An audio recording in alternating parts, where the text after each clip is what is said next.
Welcome to the Deep Dive. We grab a whole stack of sources, pull out those really key insights, and basically give you the shortcut to getting up to speed. And today, well, we're diving into something pretty much everyone loves: the sun. I mean, think about it. Warmth, life itself, that vitamin D boost. It just gives you that feeling of joy, doesn't it? Yeah. But then there's that little tube, sunscreen. It often stands between us and those rays.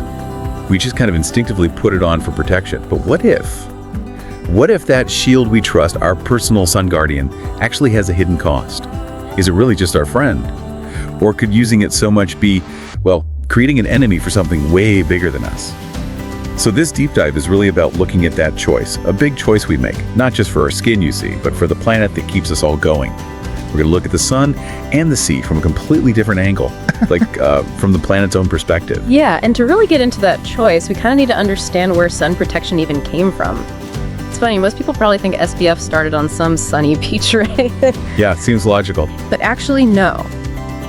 Its modern story begins high up in the mountains, in the Alps.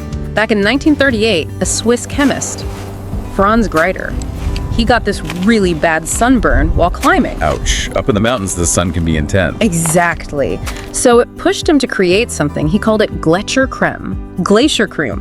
And get this, he's the one credited with coining that term we all know. Yeah. SPF, sun protection factor. And, for your deeper dive info, SPF basically tells you how much longer you can stay in the sun before reddening with sunscreen compared to without it.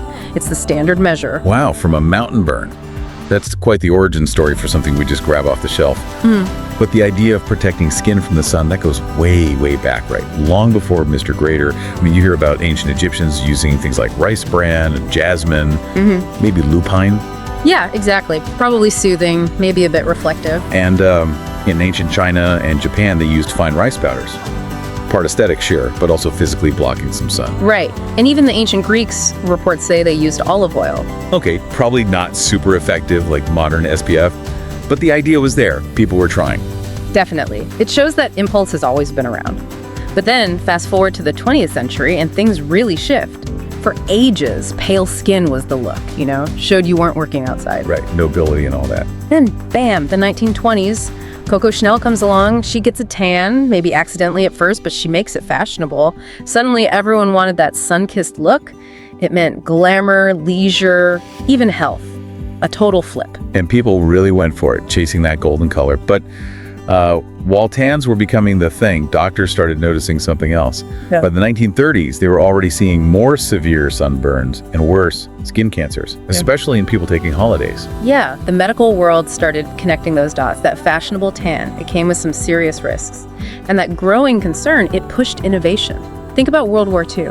American soldiers were in these really sunny tropical places. They needed serious protection. Makes sense. What did they use? A pretty thick ointment based on petroleum jelly, like Vaseline, basically. Yeah. Okay. After the war, a pharmacist named Benjamin Green took that basic idea, refined it, and developed it into, Coppertone. Coppertone, right, the iconic brand. Exactly. And that really helped make sun protection mainstream, accessible.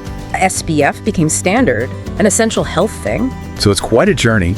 Mountain burns, ancient stuff, fashion trends, war needs, and then bam, it's just in everyone's beach bag. And for decades, we've just applied it right, with totally good intentions, trusting it.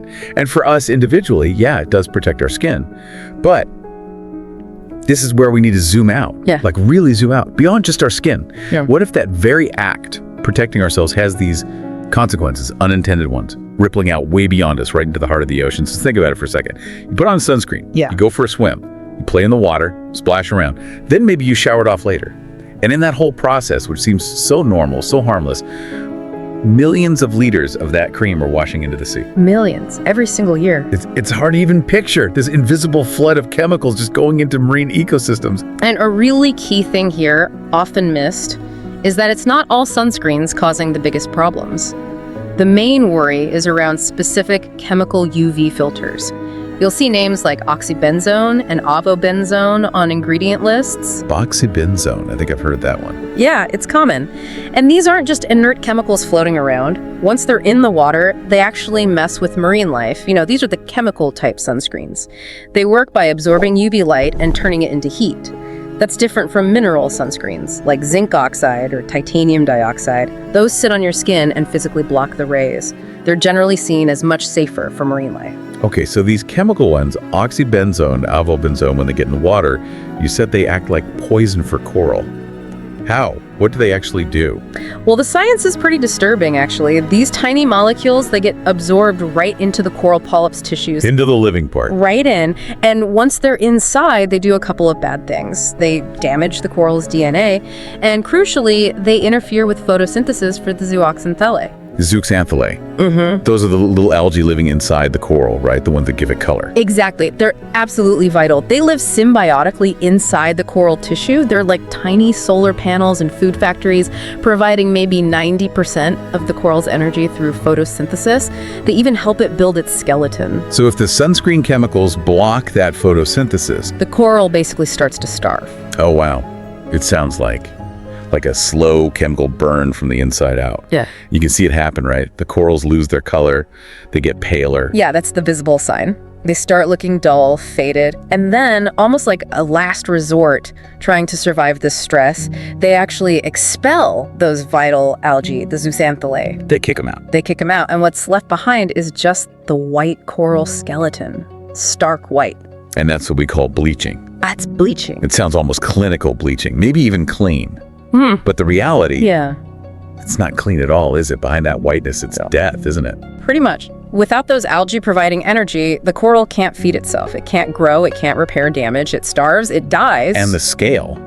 We're not just talking one or two corals. Yeah. Entire reefs. These amazing, vibrant cities under the sea, full of life, they can turn into just graveyards.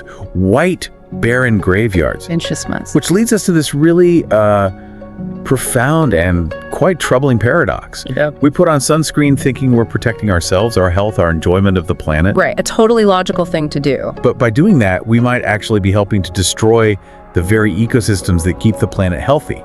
The ones that literally give us air to breathe. It's not just the coral itself either, is it? It affects other things. Oh, absolutely. Research shows these chemicals can harm fish larvae, mess with sea urchin development. It disrupts the whole food web. It's not just about pretty corals. It's about the fundamental systems of life in the ocean. That hits hard.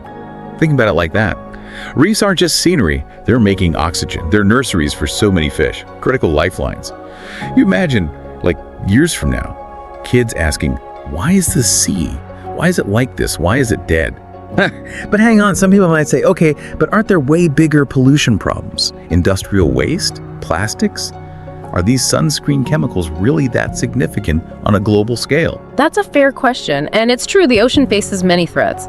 But here's the thing with oxybenzone and avobenzone. Studies show they're toxic to corals even at incredibly low concentrations, like parts per trillion sometimes. Why that sensitive? Extremely sensitive. And while the total volume globally might seem small compared to, say, oil spills, think about where sunscreen washes off. It's concentrated right in those shallow coastal areas, right where the reefs are, especially in popular tourist spots. Okay. So it creates toxic hotspots. Exactly. These hotspots, combined with the coral sensitivity and other stresses like warming water, it makes the impact disproportionately huge in those areas. It's a very targeted, potent threat that can wipe out local reefs fast. Okay, that makes sense.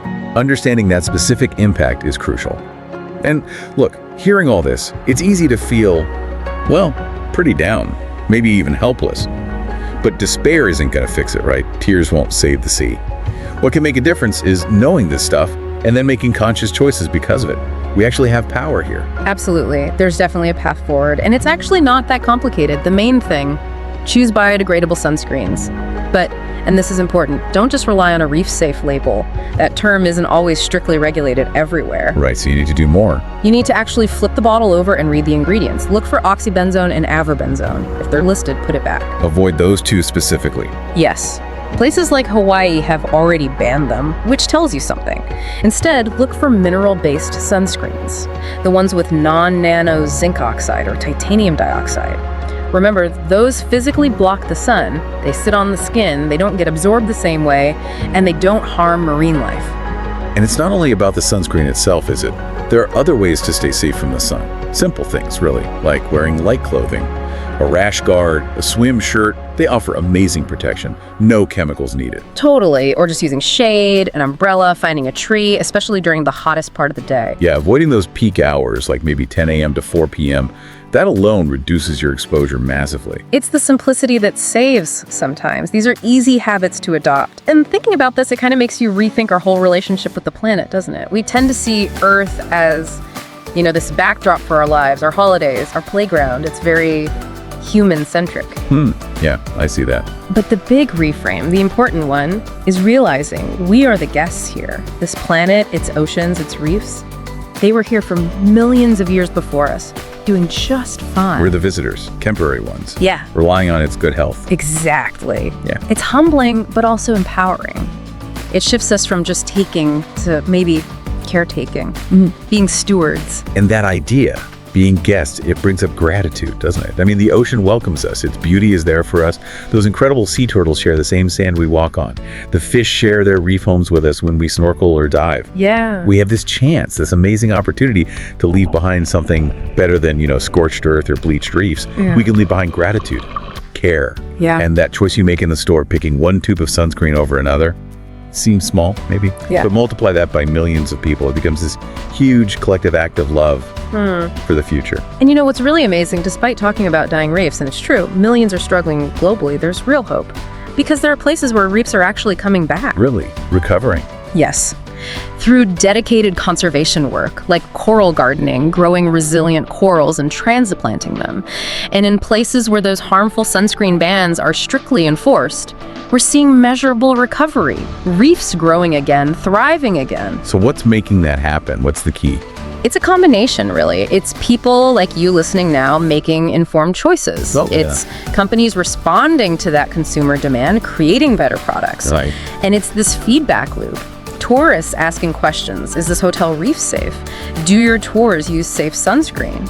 And businesses listening, changing their practices. So individual actions really do ripple out, and policy change helps too. Definitely. It shows change is possible. That means there's hope for the reefs. And that's not just wishful thinking, that's a fact. We see it happening. Just imagine, picture this for a second. Maybe 20 years from now, you're back at a beach, maybe with your kids or grandkids. They're splashing in the sea, laughing.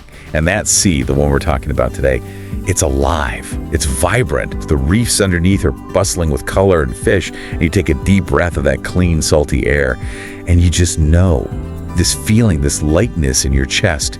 It's a gift from a healthy ocean, an ocean you help protect with those choices you made way back when. Isn't that just happiness? Like happiness down to your soul, maybe even happiness to tears, knowing you were part of that. Absolutely.